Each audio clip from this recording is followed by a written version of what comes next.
Look at that, I got it. Holy shit. I don't think it's losing pressure at least. It.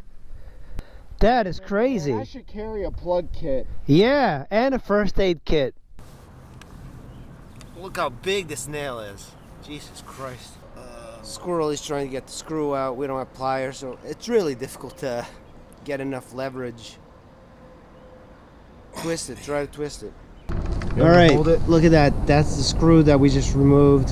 And I don't have any rubber cement, so I'm gonna try and do this. And after a tag team, yeah, once you get the initial push, then you start twisting, it'll go in there. Right, we're gonna fill this up. The good thing about the Super Tenere is got a 12-volt thing built in.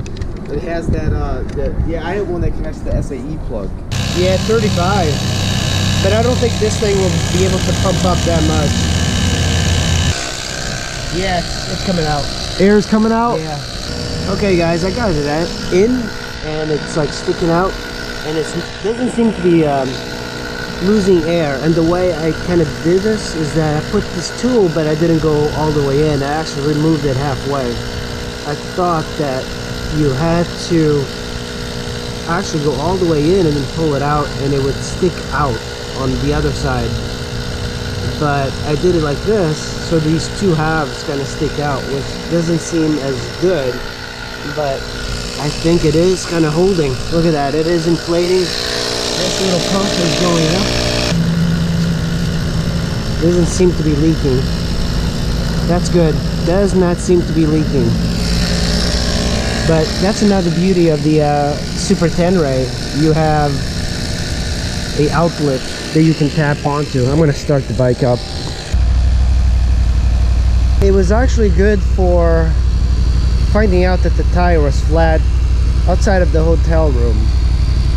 Much better than like fixing it up in the boonies when you don't have any issues. But I did have all the tools to fix it, which is, it's good on me. But I do wish that the tire did not get a flat. But that's another thing, guys. You should all learn to fix a flat. I'm not an expert because I rarely get flat tires. But on these dark side tires, I've gotten much more flat tires than on a regular motorcycle tire for some reason. Alright, I just checked my tire pressure. It seems to be holding, so that's a good thing.